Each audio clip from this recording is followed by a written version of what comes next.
হযরতে ইউসুফ আলাইহিস সালামের আপনারা নাম শুনেছেন, শুনেন নাই? ইউসুফ আলাইহিস সালামের বাবার নাম কি জানেন? হযরতে ইয়াকুব আলাইহিস সালাম। কি নাম বললাম? ইয়াকুব আলাইহিস সালামের বাবার নাম কি জানা আছে? হযরত ইসহাক আলাইহিস সালাম। ইসহাক আলাইহিস সালামের বাবা জাতির পিতা হযরত ইব্রাহিম আলাইহিস সালাম। সুবহানাল্লাহ। বাংলাদেশের লোকেরা জাতির পিতা কাকে বলে জানেন? শেখ মুজিবুর রহমান।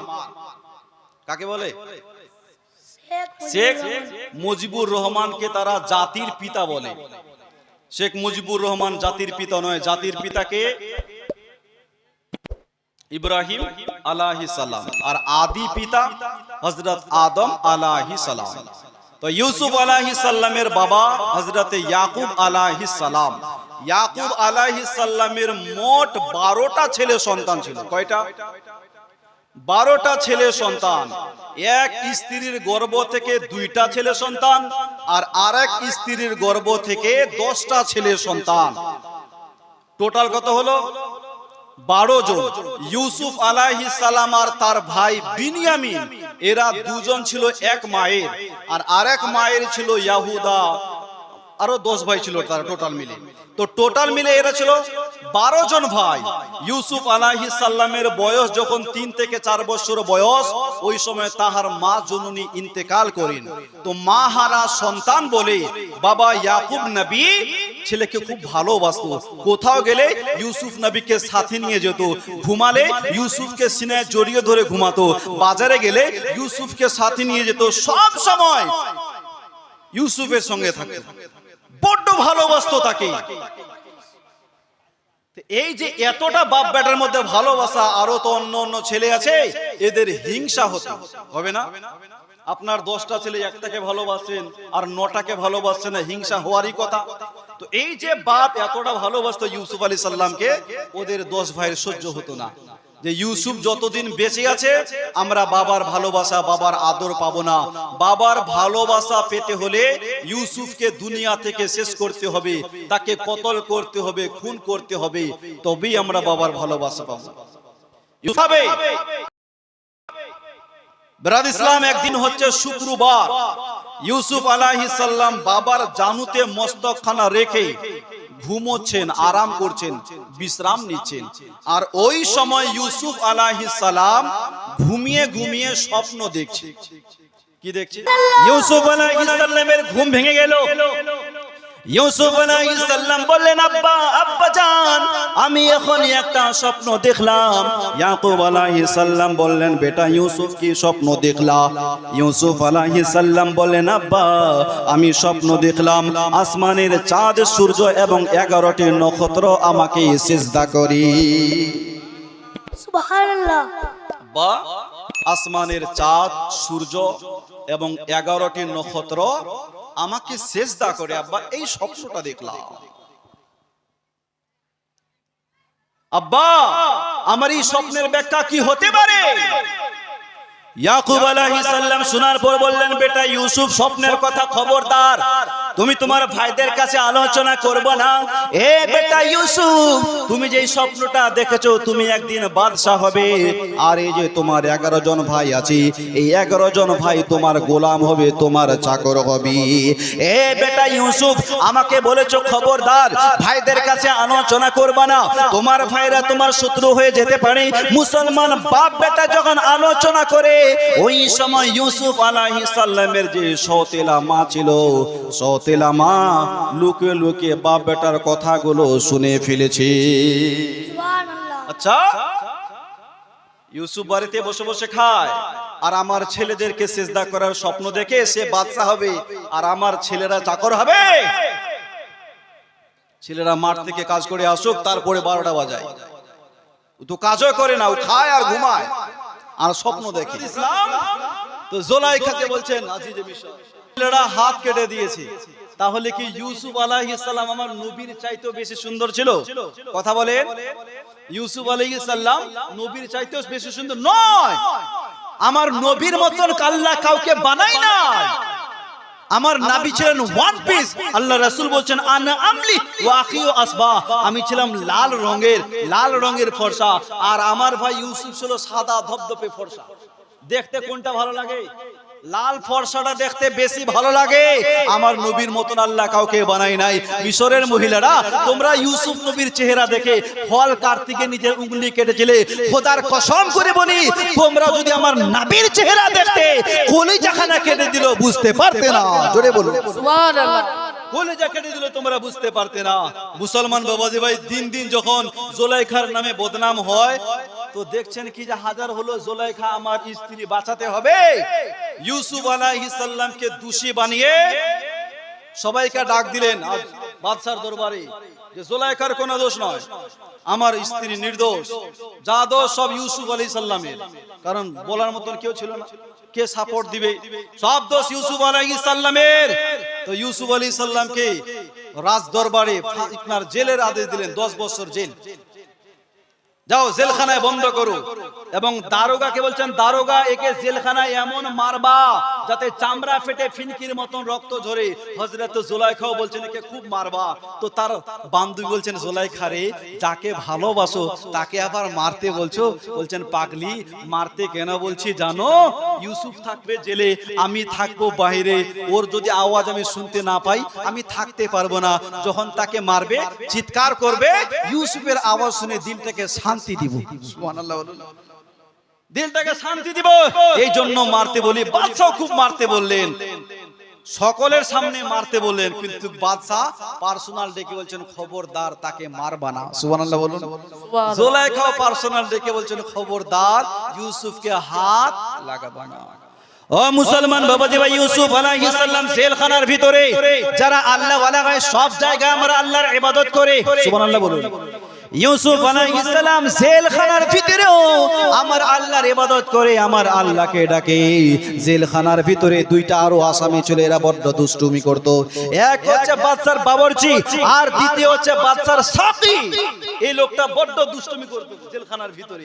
একদিন এসে বলছেন, ইউসুফ, আমরা আজকে স্বপ্ন দেখেছি। কি স্বপ্ন? যে বাবরচি ছিল ও আবার বলছেন, ইউসুফ, আমি স্বপ্ন দেখেছি আমার মাথায় বেশ কিছু রুটি রাখা আছে, আর কিছু পাখি এসে ঠোকার মেরে মেরে খাচ্ছে। তো বলছেন, এ বাবরচি, তোমাকে সকালবেলায় ফাঁসি দিয়ে খুন করবে।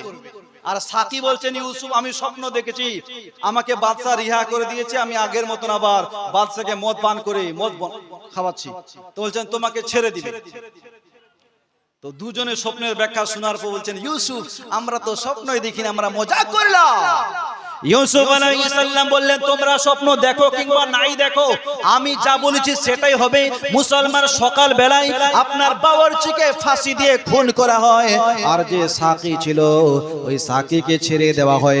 সাকি যেই দিন রিহা পায়, ইউসুফ আলাইহিস সালাম সাকিকে ডেকে বলেছিল, সাকি রে, জেলখানা থেকে তুমি তো রিহাই পেয়ে গেলা, এ সাকি, আমার ব্যাপারও একটু বাদশাকে বলবে, আমার ব্যাপারে একটু বলবি। আল্লাহ ডেকে বললেন, ইউসুফ, কুয়া থেকে কে উঠালো? আমি আল্লাহ। মিশরে কে নিয়ে আসলো? আমি আল্লাহ। এখন আমাকে বাদ দিয়ে বান্দার কাছে সাহায্য চাও? সাকিকে বলছো? আমার ব্যাপারে তোমাকে একটু বাদশাকে বলো, এই ইউসুফ, আরো তোমাকে 10 বছর জেলে থাকতে হবে, এটাই তোমার সাজা। আমাকে বাদ দিয়ে বান্দার কাছে সাহায্য কেন চাইলা? আরো 10 বছর জেলে থাকতে হবে। ইউসুফ আলাইহিস সালাম জেলখানার ভিতরে আল্লাহর ইবাদত করে, মুসলমান জেলখানার ভিতরে কমবেশ 400 আসামি ছিল, সমস্ত আসামি কলেমা পড়ে মুসলমান হয়ে গেছে। জোরে বলো। সবাইকে কালমা পড়িয়ে মুসলমান বানিয়ে দিয়েছে। মুসলমান 10 বছর জেলখানার ভিতরে থাকলো। একদিন গভীর রাত্রে ইউসুফ আলাইহিস সালাম আল্লাহর দরবারে দোয়া করছেন, আল্লাহ, এতদিন ধরে জেলখানার ভিতরে থাকলাম, ওগো আল্লাহ পাক, এইবারে জেলখানা তুমি আমাকে রিহা করে দাও রব্বুল আলামিন। আর কতদিন জেলের ভিতরে থাকবো? মুসলমান গভীর রাত্রে ইউসুফ আলাইহিস সালাম দোয়া করছেন, আর ওইদিকে আজিজে মিশরের বাদশা স্বপ্ন দেখছে। সুবহানাল্লাহ বলুন। একই সাথে দুইটা ঘটনা। এইদিকে ইউসুফ নবী গভীর রাত্রে দোয়া করে, বাদশা আজিজে মিশর স্বপ্ন দেখে। স্বপ্ন দেখার পর স্বপ্নটাই ভুলে গেছে, স্বপ্ন কি দেখেছে ওটাই ভুলে গেছে। তো সকাল বেলায় বাদশা ওই জামানার যারা আলিম কাহিনী নজমি ছিল ওদেরকে ডাকলো, ডেকে বলছেন, এই আজকে আমি রাত্রে স্বপ্ন দেখেছি, কি স্বপ্ন তোমাদেরকে বলতে হবে। বলেন এটা কি সম্ভব? বলছেন জাহাবানা, এটা কি সম্ভব? আপনি যদি স্বপ্নটা বলতেন আমরা না হয় তার ব্যাখ্যাটা করে দিতাম। কি স্বপ্ন দেখেছেন এটাই বলতে পারেন না। তো যে সাকি জেলখানায় ছিল ও তখন বলছেন জাহাবানা, জেলখানার ভিতরে ইউসুফ আছে, আমার মনে হয় আপনি কি স্বপ্ন দেখেছেন সে বলতে পারবে। আজিজে মিশর তখন বললেন, সাকি যাও জেলে যাও, তাকে জিজ্ঞাসা করো। ইউসুফ আলাইহিস সালামের কাছে গেল, যাওয়ার পর বললেন, ইউসুফ আজকে রাত্রিতে আমাদের বাদশা স্বপ্ন দেখেছে, কি স্বপ্ন তোমাকে বলতে হবে। ইউসুফ আলাইহিস সালাম বললেন, শুনো হে সাকি, তোমাদের বাদশা আজকে যে স্বপ্নটা দেখেছে, এ পাতলা গায়গুলো মোটা গায়কে আস্ত গিলে খাচ্ছে। 7টা পাতলা গায় মোটা গায়কে খাচ্ছে, আর 7টা পাতলা বালিয়া মোটা বালিয়ার সঙ্গে এক অপরে জড়িয়ে ধরে আছে। এই স্বপ্ন দেখে যাও বলো। সাকি জেলখানা থেকে আসলো, বলছেন জাহাবানা, এই আজিজে মিশর আজকে রাত্রে যে আপনি স্বপ্ন দেখেছেন 7টা পাতলা গাই মোটা গাইকে খাচ্ছে, আর 7টা পাতলা বালিয়া মোটা বালিয়ার সঙ্গে এক অপরে জড়িয়ে ধরে আছে। বাদশা শোনার পর হাসছেন, বলছে, আরে স্বপ্নটা তো মানে আমি না, স্বপ্নটা সে দেখেছে। এটাই তো দেখেছি, যাও তাকে জেলখানা থেকে রিহা করে আনো, এই স্বপ্নের ব্যাখ্যা কি আমি শুনতে চাই, জানতে চাই। সাকি আবার জেলখানার ভিতরে গেল, যাওয়ার পর বললেন, ইউসুফ জেলখানা থেকে তোমাকে রিহা করে দিয়েছি, চলো বাইরে চলো। ইউসুফ আলাইহিস সালাম বললেন, আমি এইভাবে বের হব না, বিনা কারণে আমাকে জেলের ভিতরে ভরা হয়েছে, এইভাবে যদি বেরিয়ে যাই তো আমি নির্দোষী থেকে গেলাম, আমি নির্দোষ হয়ে জেল থেকে বের হতে চাই, যাতে জামানার লোক বলতে পারে ইউসুফ আলাইহিস সালামের দোষ ছিল না। এখন যদি এইভাবে চলে যাই আমি তো দোষী থেকে গেলাম। আবার বাদশা জুলাইখাকে ডাকলো, জুলাইখার বান্ধবীদেরকে ডাকলো, তখন তারা বললেন, জাহাবানা, ইউসুফ আলাইহিস সালামের কোনো দোষ ছিল না, যাহা দোষ আমি জুলাইখার ছিলাম।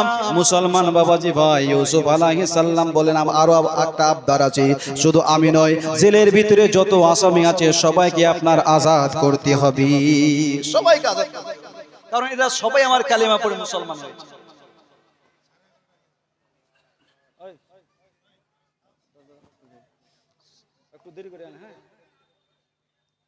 একটু মুহাব্বতে বলো সুবহানাল্লাহ। এটা সম্পূর্ণ বলবো তো শুনবেন? কারা কারা শুনবেন হাত তুলেন তো। ইয়া রাসূলুল্লাহ, নারায়ে তাকবীর, আল্লাহু আকবার, নারায়ে রিসালা, ইয়া রাসূলুল্লাহ, মাসলাকে আলা হযরত, জিন্দাবাদ, বস্তি বস্তি করিয়া করিয়া জুসরিয়া তাজুসরি। ব্রাদ ইসলাম বলছেন সবাইকে আজাদ করতে হবে, তারপর বের হবো, কারণ এরা সবাই কালেমা পড়ে মুসলমান হয়েছে। বাদশা সবাইকে রিহা করে দিল। ইউসুফ আলাইহিস সালামকে বাদশা দরবারে নিয়ে আসলো। আজিজে মিশর বললেন, ইউসুফ বলো, এই আমার স্বপ্নের ব্যাখ্যা কি হতে পারে? ইউসুফ আলাইহিস সালাম বললেন, জাহাবানা, আপনি যেই স্বপ্নটা দেখেছেন আপনার স্বপ্নের ব্যাখ্যা হলো এই, 7 বছর কন্টিনিউ খুব ফসল হবে, খুব খেতে বাড়ি হবে, তারপর 7 বছর এমন দেখা দিবে 7 বছর কোনো ফসল হবে না, খেতে বাড়ি হবে না, একটা দুর্ভিক্ষ দেখা দিবে। আজিজে মিশর, এই 7 বছর খুব খেতে বাড়ি হবে, বড় বড় গুডাউন তৈরি করবেন, গুডাউনে মাল ভর্তি করে রাখবেন, যখন কেহাসারি দেখা দিবে ওই সময় আপনি মালগুলো বন্টন করবেন। তো আজিজে মিশর মনে মনে ভাবছে যে এই দায়িত্বটা আমি কারে দিই, কাকে আমি খাদ্যমন্ত্রী বানাই? ইউসুফ আলাইহিস সালাম বলছেন, জাহাবানা, যদি আমাকে আপনি বানিয়ে দেন আমি এই দায়িত্বটা পালন করতে পারবো। ইউসুফ আলাইহিস সালাম নিজে কেন চাইলেন বাদশার কাছে? না চাইলে আমার আল্লাহ পাক সঙ্গে সঙ্গে ইউসুফকে মিশরের বাদশা করে দিতেন। জোরে বলুন সুবহানাল্লাহ। ইউসুফ আলাইহিস সালামকে মিশরের বাদশা করে দিতেন, তাতে 1 বছর লেট হয়ে গেল। 1 বছর পর আজিজে মিশরও বুঝতে পারলেন ইনি পয়গম্বর। আজিজে মিশরও ইউসুফ আলাইহিস সালামের কালেমা পড়ে মুসলমান হয়ে গেল। মুসলমান তখন ভাবলেন যে আমি তো বয়স্ক হয়ে গেছি, গোটা মিশরের দায়িত্ব ইউসুফ আলাইহিস সালামের হাতে সঁপে দিল। জোরে বলুন। গোটা মিশরকে ডেকে বলে, হে মিশরের লোকেরা, আজ থেকে আমি তোমাদের বাদশা নয়, তোমাদের বাদশা ইউসুফ আলাইহিস সালাম। ইউসুফ নবী যখন বাদশা হলেন, জুলাইখা রাজপ্রাসাদ ছেড়ে আউট, জুলাইখা রাজ দরবার ছেড়ে আউট, জঙ্গল এলাকায় থাকতে লাগলো, বুড়ি হয়ে গেছে, যৌবনা হারিয়ে দিয়েছেন। ইউসুফ আলাইহিস সালাম মিশরের বাদশা হয়ে গেলেন। মুসলমান, নারে তাকবীর, সকলে দাঁড়িয়ে যান। ভালো লাগে মুহাম্মদ, ভালোবাসি মুহাম্মদ, ভালো লাগে মুহাম্মদ, বলবো মুখে উচ্চ স্বরে নবীজির উম্মত। জোরে বলুন। ভালোবাসি মুহাম্মদ, ভালো লাগে মুহাম্মদ, বলবো মুখে উচ্চ স্বরে নবীজির উম্মত, বলবো মুখে উচ্চ স্বরে love you Muhammad, I love Muhammad, I love you Muhammad, I love Muhammad, I love you Muhammad, বলবো মুখে উচ্চ স্বরে নবীজির উম্মত। জোরে বলুন। हर मोमिनेर दिलेर माझे लिखा एकटाई नाम, सेई नामेते गड़े खोदा दुनिया तमाम। एकटु जोरे बोला जाबे। हर मोमिनेर दिलेर माझे लिखा एकटाई नाम, सेई नामेते गड़े खोदा दुनिया तमाम। नबी हलो जानेर जान, नबी हलो जानेर जान, दिलेरो জাহান, বলবো মুখে উচ্চ স্বরে নবীজির উম্মত, বলবো মুখে উচ্চ স্বরে love you Muhammad, I love Muhammad, I love you Muhammad, I love Muhammad, I love you Muhammad, বলবো মুখে উচ্চ স্বরে নবীজির উম্মত। জোরে বলুন। ব্রাদার ইসলাম, ইউসুফ আলাইহিস সালাম মিশরের বাদশা হয়ে গেলেন। ইউসুফ আলাইহিস সালাম যখন বাদশা, মিশরের মধ্যে এলান করলেন যাতে কোনো খালি জায়গা পড়ে না থাকে, সব জায়গায় চাষবাস করে, এবং কি পাহাড়ি এলাকাতেও তোমরা চাষ করো। আমার আল্লাহ বলেছেন এই 7 বছরে খুব ফসল হবে, তো খালি জায়গায় কেন পড়ে থাকবে, সব জায়গায় চাষ করো। 7 বছর খুব খেতিবাড়ি হলো, যা খরচ হয় লাগায়, বাকি মাল বাঁচিয়ে বাঁচিয়ে গুডাউনে ভর্তি করে রেখে দেয়। মুসলমান 7 বছর কেটে গেল, 7 বছর কেহাত সালি দেখা দিল, ফসল হয় না, খেতিবাড়ি হয় না, ধান গম হয় না, চাষবাস হয় না। মিশরের লোকদের কাছে খাবার নাই, শুধু ইউসুফ আলাইহিস সালামের কাছে আছে। তাই মিশরের লোকেরা টাকার বিনিময়ে, পয়সার বিনিময়ে ইউসুফ আলাইহিস সালামের কাছ থেকে খাবার নিয়ে যায়। প্রথম বছরে টাকার বিনিময়ে খাবার নিয়ে গেল, দ্বিতীয় বছরে সোনা চাঁদির বিনিময়ে খাবার নিয়ে গেল, তৃতীয় বছরে নিজের ছেলে মেয়েকে ইউসুফ আলাইহিস সালামকে দিয়ে দিল, তার বিনিময়ে খাবার নিয়ে গেল। তারপরের বছরে জায়গা জমির বিনিময়ে খাবার নিয়ে আসলো। তারপরের বছরে তারা নিজ বিক্রি হয়ে গেল। ইউসুফ, দেওয়ার মতো আর কিছুই নাই, আমরাও তোমার গোলাম হয়ে গেলাম, এর বিনিময়ে খাবার দেন। মুসলমান, আমার আল্লাহ ডেকে বলছেন, এই মিশরের লোকেরা, তোমরা এক ইউসুফকে গোলাম বানিয়েছিলা, তোমরা এক ইউসুফকে গোলাম বানিয়েছিলা, দেখো আমার এক ইউসুফ গোটা মিশরকে গোলাম বানিয়ে দিয়েছে। একটু জোরে বলুন। তোমরা এক ইউসুফকে গোলাম বানিয়ে আপনার কেনান থেকে কিনে এনেছিলা, দেখো আজকে আমার এক ইউসুফ তোমাদের সবাইকে গোলাম করে দিয়েছে। তোমাদের ছেলে মেয়েরা গোলাম, তোমরা গোলাম। মুসলমান বাবাজি ভাই, ইউসুফ আলাইহিস সালাম যখন বাদশা, এই রকম কেহাত সালি, ইউসুফ আলাইহিস সালামের যে বাবার দেশ কেনান শহরে, এই কেনান শহরেও দুর্ভিক্ষ দেখা দিয়েছে। আব্বা বাড়িতে খাবার নাই। ইয়াকুব আলাইহিস সালামের পরিবারের মধ্যে 400 জন মানুষ ছিল। কতজন? 400 জন। আমাদের যদি 3-4 জন হয়ে যায়, তবু এনআরসিতে নাম, এসআইআরে নাম হয় না। সকলের খালি 6টা, যার আছে 2টা, ওকে দিয়ে দিয়েছে 6টা এসআইআরে। আর যদি এরকম থাকতো ফ্যামিলিতে 400 লোক, 400 পরিবার, তাহলে যে কি করতো মুসলমান বাবাজি ভাই। তো তার ছেলেরা বলছে, আব্বা বাড়িতে তো খাবার নাই, খেতে বাড়ি হয় না, আমরা শুনেছি মিশরে একজন খুব দয়ালু বাদশা আছে। সুবহানাল্লাহ বলুন, একটু জোরে বলুন। আব্বা, একটু দয়ালু বাদশা আছে, সবাই যায় মিশরে, মিশর থেকে খাবার নিয়ে আসে। তো আমরাও ইচ্ছা করেছি আমরাও মিশরে যাব। সুবহানাল্লাহ বলুন। তো আমরা তো কোনোদিন যাই নাই, যাব তো প্রথমে গিয়ে কি করব? ইয়াকুব আলাইহিস সালাম সব বললেন, দেখো বাদশার সামনে যখন দাঁড়াবা তো মাথা নিচু করে দাঁড়াবা, কারণ বাদশা কি कोई दोस्त नहीं होता और समुद्र की कोई पड़ोस नहीं होता। সুবহানাল্লাহ বলুন। বাদশার কোনো দোস্ত হয় না, সমুদ্রের কোনো পড়োশী হয় না।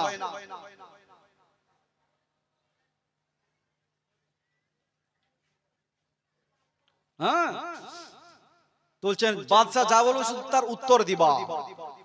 তবে তোমরা 10 জন যাও, ইউসুফ আলাইহিস সালামের যে আপন ভাই বিনিয়ামিন সে বাড়িতে থাকুক, ও মুসলমান বাবাজি ভাই, মুখতাসার বলে যাই, 10 ভাই ঘোড়া নিয়ে মিশরের পথে রওনা হলো। চলতে চলতে মিশরে পৌঁছানো, মুসলমানের রাজ দরবার খুঁজে বের করলো। দরওয়াজায় একজন চৌকিদার দাঁড়িয়ে ছিল। চৌকিদারকে বললেন, চৌকিদার, এখানকার বাদশার সঙ্গে সাক্ষাৎ করতে চাই। জোরে বলো সুবহানাল্লাহ। এখানকার বাদশার সঙ্গে সাক্ষাৎ করতে চাই। বলছেন এইভাবে হবে না, একটা কিছু লিখে আমাদেরকে পাঠাও, লিখে দাও, আমরা বাদশার দরবারে নিয়ে যাচ্ছি। সমস্ত লিখাটা বাদশার দরবারে নিয়ে গেল, ইউসুফ আলাইহিস সালামের দরবারে। দেখছেন যে কেনান থেকে বেশ কিছু লোক এসেছে। বাবা ইয়াকুব আলাইহিস সালাম, ইউসুফ আলী দেখতে নাই, চমকে গেলেন, আরে যারা বাইরে আছে ওদেরকে আমাদের খাস মহলে নিয়ে আসো। সুবহানাল্লাহ, খাস মহলে নিয়ে আসো। চৌকিদার বলে উঠলেন, জাহাবানা, যত মুসাফির আছে আপনি তাদেরকে মুসাফির খানায় থাকতে বলেন। এরা আবার কারা যাকে আপনি রাজ দরবারে ডাকছেন? ইউসুফ আলাইহিস সালাম বললেন, চৌকিদার, বাদশা আমি নাকি তুমি? কে বাদশা? এই আমি বাদশা না তুমি বাদশা? আমি বাদশা, আমি যা বলবো রাজ দরবারে তা হবে।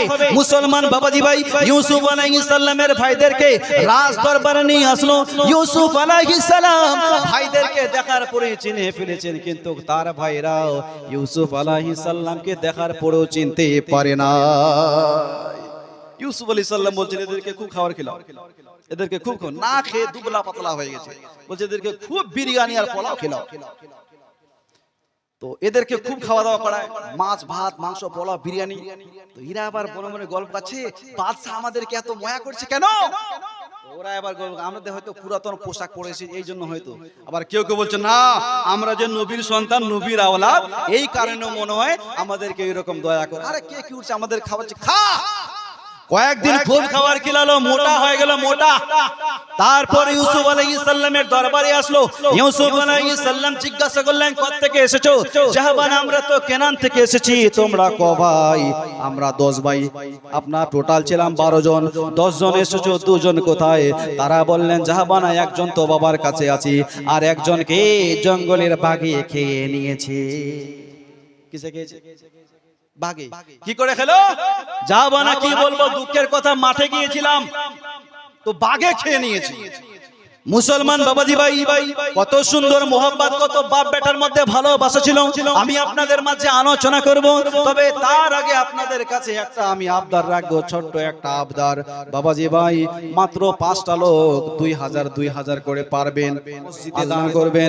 কহু জিকিরে খুদা কে বাদ, জিকিরে খুদা কে বাদ, জিকিরে রসূল পাক, জিকিরে खुदा के बाद, जिक्रे खुदा के बाद, जिक्रे रसूल पाक हो,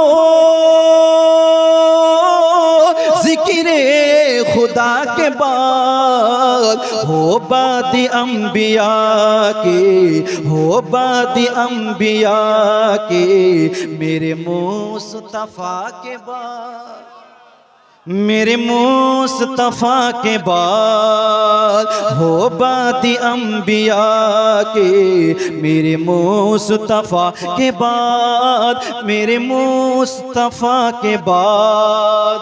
और दुनिया के मेरे मुस्तफा के बाद, मेरे मुस्तफा के बाद। और दुनिया में एहतराम के काबिल है जितने लोग, काबिल है जितने लोग, दुनिया में एहतराम के,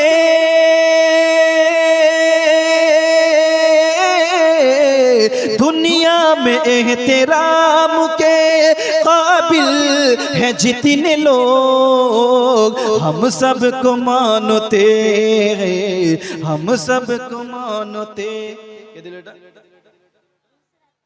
গুলশানের মা দিয়েছে 500 টাকা। নারায়ে তাকবীর, নারায়ে রিসালাত। আল্লাহ যেন কবুল করে নেয়, তিনার মেয়েকে জান্নাতুল ফিরদৌস দান করে। সকলে পড়ি আমিন।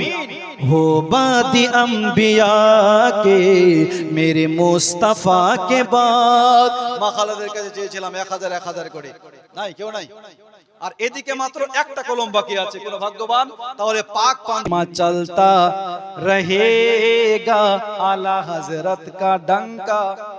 তারপরে आला हजरत का डंका बजेगा। मौलाना शाहजहां अली साहेब